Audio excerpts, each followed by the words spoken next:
నమస్కారం తెలుగువన్ ప్రేక్షకులకి స్వాగతం. నేను రూపానాదెళ్ళ. ఈరోజు శ్రీశ్రీ గారు శ్రీరంగం శ్రీనివాసరావు గారి వర్ధంతి సందర్భంగా ఆయన పాటల్ని గుర్తు చేసుకుందాం. మనతో పాటు స్టూడియోలో డాక్టర్ అరుణ సుబ్బారావు గారు ఉన్నారు. మేడం నమస్తే. నమస్తే అమ్మా. శ్రీశ్రీ గారి పాటల్ని గుర్తు చేసుకుందామా? తప్పకుండా అమ్మా. మహాకవి శ్రీశ్రీ ఆయన శ్రీరంగం శ్రీనివాసరావు గారు విప్లవ కవి.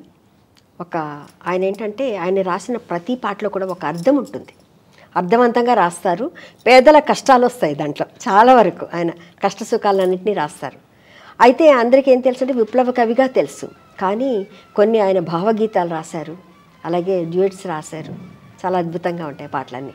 ఆయన్ని వర్ధంతి సందర్భంగా ఆయన తలుచుకోవడం చాలా ఆనందంగా భావిస్తూ, పాడవోయి భారతీయుడా ఆడి పాడవోయి విజయ గీతికా,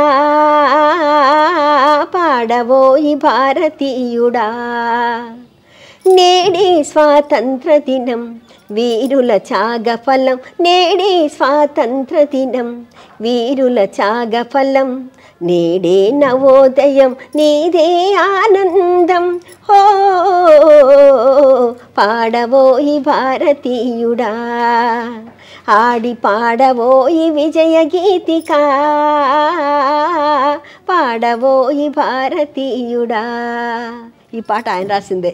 భారతీయుల మీద ఆయనకి ఎంత ప్రేమ ఉందో కనిపిస్తుంది. మన పాటే ప్రేమగా వినిపిస్తుంది. అవునమ్మా. అయితే దీంట్లో కూడా కొన్ని ఆయన అర్థవంతమైన పదాలు రాశారు. స్వాతంత్రం వచ్చినని సఫలే చేసి సంబరపడగానే సరిపోదోయి, సాధించిన దానికి సంతృప్తిని చెంది అదే విజయం అనుకుంటే పొరపాటోయి, ఆగకోయి భారతీయుడా కదిలి సాగబోయి ప్రగతిదారులా, పాడబోయి భారతీయుడా. ఆయన అది చెప్తేనే మళ్ళీ ఇది కూడా చెప్పారు. పల్లవిలో ప్రేమ, చరణంలో మోటివేషన్. మళ్ళీ ఇప్పుడు జరుగుతున్న సమస్యలను కూడా ఆయన అప్పుడే రాశారేమో గుర్తుపెట్టుకొని అనిపించింది నాకు. పదవి వ్యామోహాలు, కులమత భేదాలు, భాషా ద్వేషాలు చెలరేగే నేడు, పదవి వ్యామోహాలు, కులమత భేదాలు, భాషా ద్వేషాలు చెలరేగే నేడు, ప్రతి మనిషి మరి ఒకని దోచుకునేవాడే,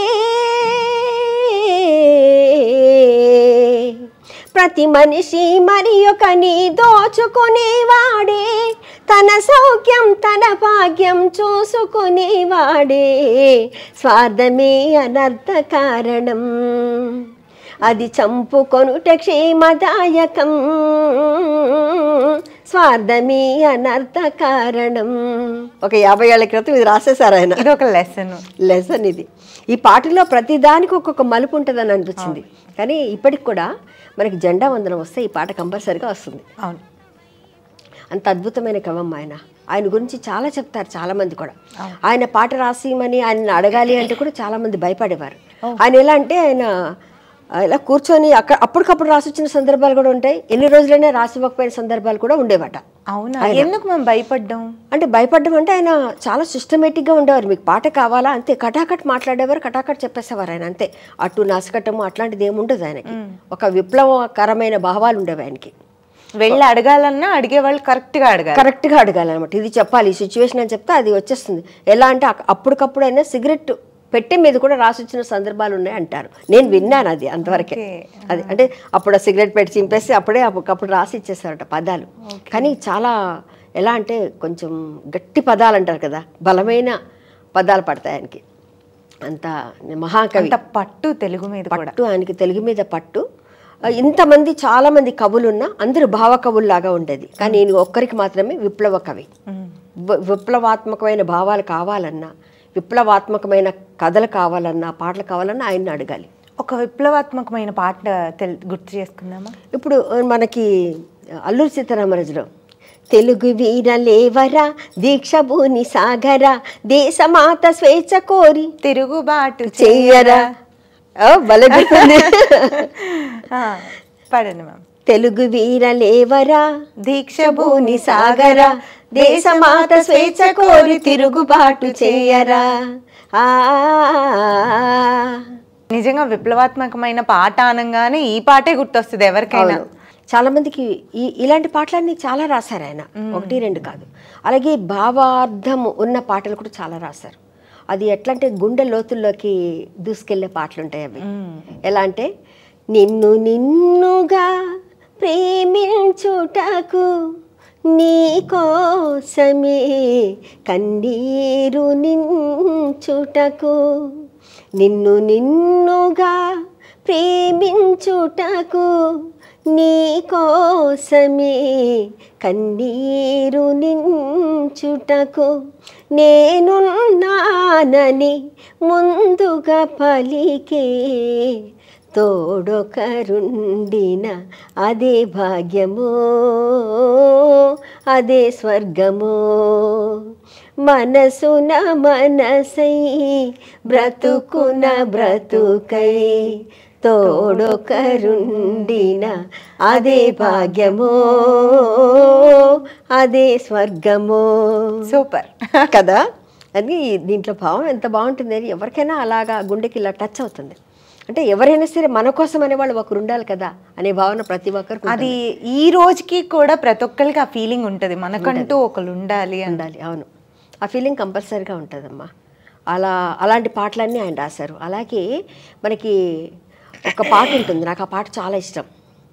అది ఒక్కొక్క దానికి దాని అర్థం అంటే ఆలోచించే కొద్దీ ఒక రకమైన భావన కలుగుతుంది. ఒకసారి వినండి ఆ పాట. నేలతో నీడ అన్నది నన్ను తాకరాదని, పగటితో రేయి అన్నది నన్ను తాకరాదని, నీరు తన్ను తాకరాదని గడ్డి పరక అన్నది, నేడు భర్తనే తాకరాదని ఒక భార్య అన్నది. ఏంటి దీని అర్థం?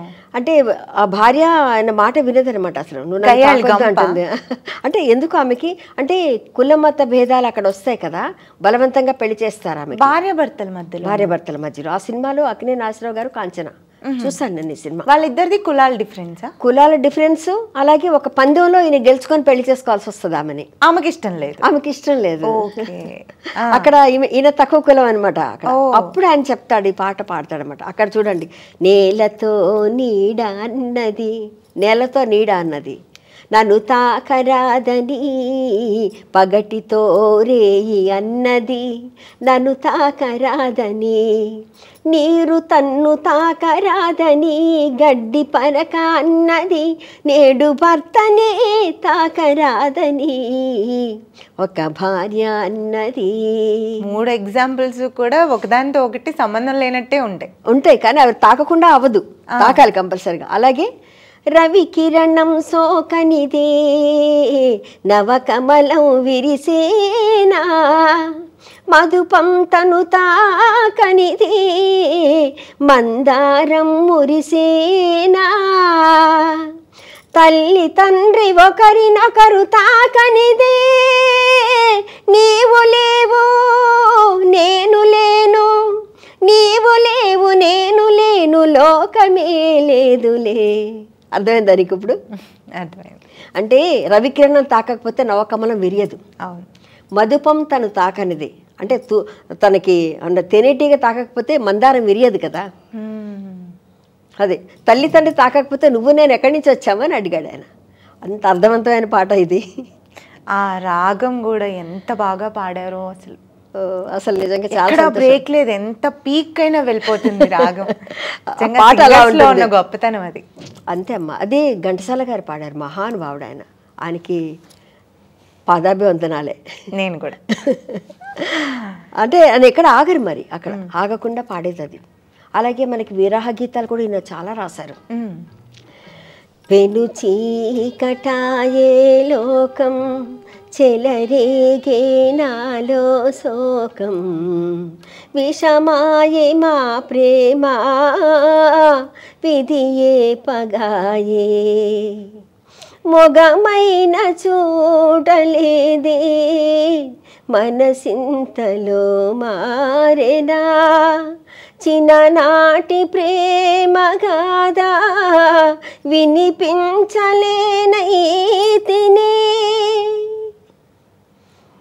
అసలు ఎట్లా అంటే ఆ పాట వింటుంటే ఏడుపు వస్తుంది మనకి. మాంగళ్యవనం సినిమాలో ఉంది ఇది. ఓకే. అక్కినేని నాగేశ్వరరావు గారు, సావిత్రి గారు. ఇది రొమాంటిక్ సాంగ్స్ ఏమన్నా రాశారా? రొమాంటిక్ సాంగ్స్ అంటే ప్రతి రొమాంటిక్ సాంగ్ లో ఏదో ఒకటి ఇరికిస్తారు ఆయన. టచ్ ఉంటుంది, ఆ టచ్ ఉంటుంది. ఓ రంగయ్యో పూల రంగయ్యో నీ ఓర చూపు చాలించి సాగిపోవయో, ఓ రంగయ్యో పూల రంగయ్యో ఓర చూపు చాలించి సాగిపోవయో, పొద్దు వాలిపోతున్నదోయ్ ఇంత మొద్దు నడక నీకెందుకోయ్, పొద్దు వాలిపోతున్నదోయ్ ఇంత మొద్దు నడక నీకెందుకోయ్, ఓ రంగయ్యో పూల రంగయ్యో ఓర చూపు చాలించి సాగిపోవయో. పల్ల వరకు ఇది ఉందా? పగలనక రేయనక పడుతున్న శ్రమనంతా పరుల కొరకు దారబోయు మూగ జీవులు, పగలనక రేయనక పడుతున్న శ్రమనంతా పరుల కొరకు దారబోయు మూగ జీవులు, ఆటలలో పాటలలో ఆయాసం మరచిపోయి ఆనందం పొందగలుగు ధన్య జీవులు, ఓ రంగయ్యో. ఇక్కడ కూడా మరి స్టార్టింగ్ కొంచెం ఆట పట్టించినట్లు ఉంది, మధ్యలో లెసన్ ఉంది, మూగజీవులను అర్థం చేసి. అంతే అంతే. ఎందుకంటే వీళ్ళు రాత్రి పగలు తేడా లేకుండా కష్టపడి పనిచేస్తారు. వాళ్ళు ఎక్కడ మర్చిపోతారంటే ఆటల్లో పాటల్లో, అంటే ఆడుతూ పాడుతూ పనిచేసుకుంటారు కదా, అక్కడ మర్చిపోతారని చెప్పడానికి ఇది చాలా బాగుంది. అదేంటే శ్రీశ్రీ గారి అన్ని అలాగే ఉంటారు అనమాట, ఎక్కడో ఏదో ఒకటి టచ్ అవుతూ ఉంటుంది. అవునవును. మనం ఇప్పటి వరకు చేసిన ఎపిసోడ్స్ అన్నిటిలో ఈయనవి కాస్త గూస్ బంప్స్ వచ్చేలా ఉన్నాయి కొన్ని పాటలు. అవునవును అవును. అంటే మీరు అన్నట్టు ఆ విప్లవమైన ఆ టచ్ కనిపిస్తుంది. టచ్ కంపల్సరీగా ఉంటుంది దానికి. ఎందుకంటే ఆ పాటలో ఆయన డిఫరెన్స్ చూపిస్తారు కొంచెం కూడా. పాపాయి నవ్వాలి పండగే రావాలి మా ఇంట కురవాలి పన్నీరు, పాపాయి నవ్విన పండగే వచ్చిన పేదల కన్నుల కన్నీరే, నిరుపేదల కన్నుల కన్నీరే, నిదురపో నిదురపో ముద్దుల పాప నిదురపో. ఇది చూసారా ఇక్కడ కూడా? పాపాయి నవ్వాలి పండగ రావాలి. ఓకే, ఆవిడ పాడుతుంది. ఈయన దగ్గరకు వచ్చేసరికి మళ్ళీ అది ఇక్కడ విప్లవం వచ్చేసింది. అది కూడా అది మనుషులు మారాలి సినిమాలో ఉంది పాట. ఆకాశ దేశాన ఆషాఢ మాసాన కనువిందు చేసేను జాబిలి, శ్రావణ మాసాన మేఘాల చెరలోన అల్లాడిపోయేను జాబిల్లి, అల్లాడిపోయేను జాబిల్లి, నిదురపో నిదురపో ముద్దుల పాప నిదురపో, పాపాయి నవ్వాలి పండగే రావాలి మా ఇంట కురవాలి పన్నీరు, పాపాయి నవ్విన పండగే వచ్చిన పేదల కన్నుల కన్నీరే, నిరుపేదల కన్నుల కన్నీరే. అంటే పాపాయి నవ్వినా నవ్వకపోయినా అక్కడ నిరుపేదల కంట మాత్రం కన్నీరు వస్తుందని చెప్పాడు ఆయన. కానీ అంత బాగా పాడుతుంటే నిద్రపోయే వాళ్ళు కూడా లేచి ఇంకా వినాలి ఇంకా వినాలి అని అనిపిస్తూ ఉంటుంది.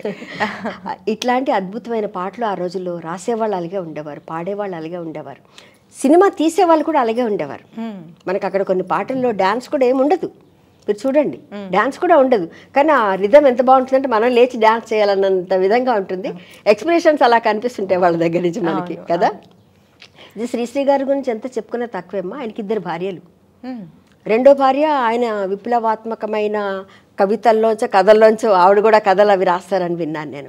ఆవిడ పేరు సరోజిని గారని. ఒకసారి నేను శ్రీశ్రీ గారి గురించి ఎప్పుడో చాలా ఏళ్ల క్రితం నేను చదివినప్పుడు అప్పుడు కొంచెం గుర్తుంది నాకు. మరి మొదటి భార్య ఏం చేసేవాళ్ళు? మొదటి భార్య గురించి నాకు అంతగా తెలియదు, అంటే చదివాను అంతే. ఆవిడ ఈయన కూడా ఇలా అంటే వీళ్ళు ఏం చేసేవారంటే ఎవరికైనా ఏదైనా కష్టం వచ్చినా సుఖం వచ్చినా వీళ్ళు బయటకు వెళ్తారు కదా, అందరి గురించి పోరాడే మనస్తత్వం ఉన్నవాళ్ళు కదా. అలా ఆవిడ కూడా ఆయనతో పాటు రాస్తూ ఆవిడ కూడా వచ్చారన్నమాట, రెండో భార్య. శ్రీశ్రీ గారు ఎప్పుడైనా వ్యక్తిగతంగా ఇంటర్వ్యూ ఇచ్చారా? ఇచ్చారు ఆయన, కానీ చాలా తక్కువ, చాలా తక్కువ ఆయన. కాకపోతే ఆయన ఏం మాట్లాడినా సరే మోటివేషనల్గా ఉంటుంది అన్నమాట. ఏదైనా సరే ఇలా ఉండాలి, ఇలా బ్రతకాలి, ఇలా చేయాలి, అన్యాయం అక్రమం లాంటివి జరిగితే ఎదిరిస్తారు కదా. అంటే సినిమాలో హీరో ఎలా ఉంటారో అలా ఉండేవారు ఆయన, నిజ జీవితంలో ఉండేవారు. శ్రీశ్రీ గారి గురించి అలా చెప్పారు, విన్నాను నేను సైతం ప్రపంచాగ్నికి మహాప్రస్థానం. ఇది మహాప్రస్థానంలో దాంట్లో అవన్నీ కవితలు రాశారు ఆయన. అందులో నేను సైతం ప్రపంచాగ్నికి సమిధను ఒక్కటి ఆహుతి ఇచ్చాను. అది పల్లవి తీసుకొని మన సుద్దల అశోక తేజ గారు ఆయన మిగతా అలాగే ఆయన కూడా రాశారు. ఆయనకి అవార్డు కూడా వచ్చింది, జాతీయ అవార్డు వచ్చింది కదా మనకి. చాలా సంతోషంగా అనిపిస్తుంది అన్నమాట. అలాగే జగన్నాథ రథ చక్రాలు వస్తున్నాయని, అంటే ప్రతి దాని మీద ఆయన విశ్లేషణపూర్వకంగా రాసేవారు, మాట్లాడేవారు శ్రీశ్రీ గారు. శ్రీశ్రీ గారు మనసుల్ని చదివేసిన కవి అని నాకు ఈ ఎపిసోడ్లో అర్థమైంది. అవునమ్మా, అవును. భావగీతాల్లో కూడా భార్య భర్తల సినిమా ఉంటుంది. ఆ సినిమాలో ఒక పాట ఉంటుంది, అంటే వాళ్ళ బాధని పాట ద్వారా చెప్పడం అన్నది కూడా ఈయన రాసిన పాట. అది దాంట్లో అర్థం ఎలా ఉంటుంది తెలుసమ్మా. అతనికి ఇష్టం లేకుండా, ఆమెకి ఇష్టం లేకుండా ఆయన పెళ్లి చేసుకుంటాడు, డబ్బున్న ఆయన అని. ఆమెకి ఇష్టం లేదు. ఆమె పాడే పాట ఎలా ఉంటుందన్న శ్రీశ్రీ గారు రాశారు. ఏమని పాడెదనో ఈ వేళ మానస వీణ మౌనముగా నిదురించిన వేళ, ఏమని పాడెదనో వనసీమలలో హాయిగాడే, వనసీమలలో హాయిగాడే రాచిలుక నిన్ను రాణిని చేసి, రాచిలుక నిన్ను రాణిని చేసి, పసిడి తీగెలా పంజరమిదిగో పలుకవేమని పిలిచిన వేళ, ఏమని పాడెదనో